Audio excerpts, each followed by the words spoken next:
WhatsApp guys, it's মিয়ার বয় আর M হৃদয়। তো কি অবস্থা সবার, কেমন আছো তোমরা? তো আলহামদুলিল্লাহ আমি অনেক অনেক ভালো আছি। তো ফাইনালি কিন্তু আজকে আমরা ডিউটি শেষ করে চলে যাইতাছি মাছের বাজারে। আর মালয়েশিয়া মাছের বাজার কেমন সেটা তোমাদের আজকে এই ভিডিওতে দেখাবো। তো অলরেডি দেখতে পারতেছো এখানে কিন্তু মাছের বাজারে চলে আসছে আমরা। আর এখানে মাছগুলো দেখতেছো, এটা হলো ওই যে ছোট ছোট সামুদ্রিক আর কি অক্টোপাস আর কি যেটাকে বলে, দেখতে পারতেছো ভাই আমি ধরে ধরে দেখাইতাছি। এটা ছোট ছোট বাচ্চাগুলো আর কি অক্টোপাসের, ঠিক আছে, অক্টোপাসের বাচ্চাগুলা। এটা একটু বড়, ওইটা একটু ছোট, যেটা দেখাইলাম ওইটা ছোট আর এটা একটু বড়, ঠিক আছে। আর এটার দাম সম্পর্কে জানবো। দেখতে পারতেছেন এখানে বহুত মাছ আছে, সামুদ্রিক মাছ অনেক। এটার দাম হচ্ছে 18 টাকা, মানে কেজি আর কি, এই দেশের 18 রিঙ্গিত। তো এটা ওইটা থেকে একটু বড়। তো এইটা এই যে আরও অনেক মাছ আছে, মানে কি বলবো বলার বাইরে, ঠিক আছে। তো আমরা সবগুলোর দাম মোটামুটি দেখবো। এখানে নিলয় ভাই মাছ নিবে দেখতেছে, ঠিক আছে। তো এটার দাম হচ্ছে 23 টাকা, মানে 23 রিঙ্গিত আর কি মালয়েশিয়ার, ঠিক আছে। তো বাংলা টাকায় কনভার্ট করলে অনেকটাই হয়। তো এখানে নিলয় ভাই দেখতেছে বড় বড় চিংড়ি মাছ। তো আমি একটু হাত দিয়া ধরে ধরে দেখতেছিলাম। তো এটার দাম হচ্ছে 39 টাকা ভাই, 39 রিঙ্গিত আর কি। তো এখানে কিন্তু আশিক একটু মাছ ধরে দুষ্টামি করতেছে। আর এখন নিব আমরা হলো কাঁচা বাজার, এখানে আমিও আছি।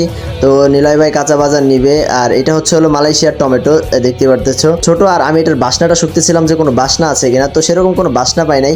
এখানে কিন্তু আমার প্রয়োজনীয় জিনিসপত্র নিতে হবে, যেমনটা ধরেন এখানে আমার শ্যাম্পু শেষ হয়ে গেছে। তো আমি এখান থেকে একটা শ্যাম্পু নিব। আর আমার শ্যাম্পুগুলো কিন্তু এর আগেরটাও কিন্তু সেমই ছিল, জাস্ট কালারটা ভিন্ন। শুধু শ্যাম্পু নিলে তো হবে না, তো আমাদের আরও প্রয়োজনীয় জিনিসপত্র নিতে হবে। তো চলো। আর একটা কথা গাইজ, যদি ভিডিওর কোয়ালিটিটা যদি খারাপ হয় তো কিছু মনে করো না, কারণ আমার ফোনে চার্জ আছে মাত্র 1%। আর এই 1%-এ কি বলবো, আমার 1%-এ ভিডিও হইতেছে না, দেখতে পারতেছেন। তো ব্যাটারি লো দেখে ভিডিও হচ্ছে না, এই জন্য আর কি আশিকের ফোন দিয়ে আর কি ভিডিওগুলো করা হয়েছে, ঠিক আছে। তো কিছু মনে করো না, তোমরা ভিডিওটা এনজয় করো। আর এইখানে দেখতে পারতেছেন আমার হুল পাউডার, মানে সাবানের গুঁড়া আর কি যেটা বলে, ওইটা শেষ হয়ে গেছে। তো ভাবলাম যে তাহলে এইগুলো একটা নিয়ে নেই। ছোটটা খুঁজতেছিলাম, কারণ আমি একা মানুষ, বড় দিয়ে কি করব, এই জন্য আর কি ছোটটা খুঁজতেছিলাম। তো দেখতেছিলাম পাই কিনা, ছোটটাও পাইছি, মানে অনেক কষ্ট হয়েছে। তো ঠিক আছে, মনে মনে করলাম তাহলে এটাই থাক। চলো আর কি কি নেওয়া যায় দেখা যাক। এখানে যেহেতু আমি চলে আসছি, আমার আর একটা জিনিস নিতে হবে, সেটা হলো পেস্ট নিতে হবে, ঠিক আছে।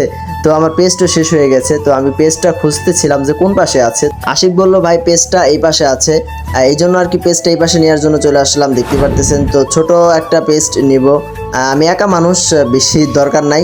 যাই হোক, দেখতে পারতেছেন আমরা পেস্টটা নেওয়া শেষ। আর এখন আমরা বিল দিব। আর মার্কেটে আসছি, যদি কিছু না খাই তাহলে তো ভাই হয় না, এই জন্য ভাবলাম যে তাহলে একটা কিছু নিয়ে আমরা তিনজনে আমরা খাইতে খাইতে চলে যাইতেছি। আর আরেকটা কথা, আপনাদের কাছে কেমন লাগছে মালয়েশিয়ার মাছের বাজার মার্কেটটা অবশ্যই কমেন্ট করে বলবেন, ঠিক আছে। আর আমরা আরেকটা নেক্সট ভিডিওতে দেখাবো মালয়েশিয়ার কাঁচা বাজার কেমন, এটা দেখাবো। তো সবাই সুস্থ থাকবেন, ভালো থাকবেন, আল্লাহ হাফেজ।